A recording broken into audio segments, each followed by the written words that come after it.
Hello viewers, আসসালামু আলাইকুম। প্রতিবারের মতো আবার হাজির হয়ে গেলাম তরিকুল ইসলাম। তো আজকে আমরা এই ভিডিওতে দেখব কিভাবে নগদ অ্যাপের মাধ্যমে এডুকেশন ফি বা শিক্ষা প্রতিষ্ঠানের ফি প্রদান করতে হয়। তো চলুন ভিডিওটি শুরু করা যাক। তো সকলে চ্যানেলটাকে সাবস্ক্রাইব করে পাশে থাকা বেল আইকনটি বাজিয়ে দিবেন। তো আমরা প্রথমে নগদ অ্যাপে প্রবেশ করলাম। এখন আমার ব্যালেন্সটা দেখে নিলাম। তো এখান থেকে পেমেন্টের বিল পে অপশনে চলে যাওয়ার পর এখানে দ্বিতীয় স্টেপে দেখেন শিক্ষা প্রতিষ্ঠান লেখা আছে, এটাতে ক্লিক করব। ক্লিক করার পর এখানে অনেক শিক্ষা প্রতিষ্ঠান আছে। তো আপনারা যার যেটা পছন্দ করে নেবেন বা যার যে স্কুলের বা কলেজের কোডটা মনে রাখবেন।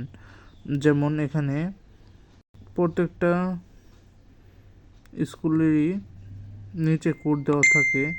যেমন রংপুর জেলা স্কুলে কোড হলো 1095, ইডোমেনের কোড নাম্বার হলো 1029। তো আমি ইডোমেনের বিল পে করব ইডোমেনের মাধ্যমে। তো আমার স্কুলের নাম হলো নকলা পাইলট মডেল উচ্চ বিদ্যালয়। তো এখানে আমার শিক্ষার্থীর নাম আইডি নাম্বারটা দিব।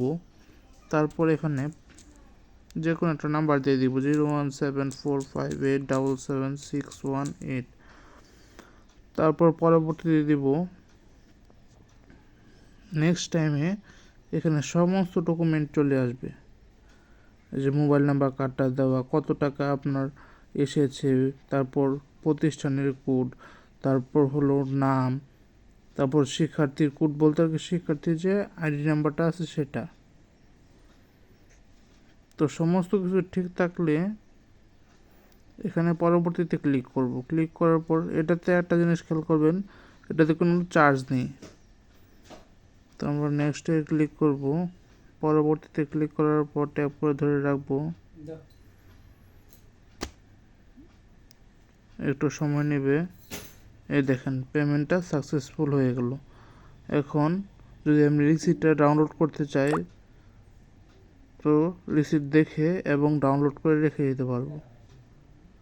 এই দেখেন সুন্দরভাবে আমার রিসিপ্টটা সেভ করুন। ঠিক আছে, তো এই ছিল আজকের ভিডিও। আবারও দেখা হবে নতুন একটি ভিডিওতে।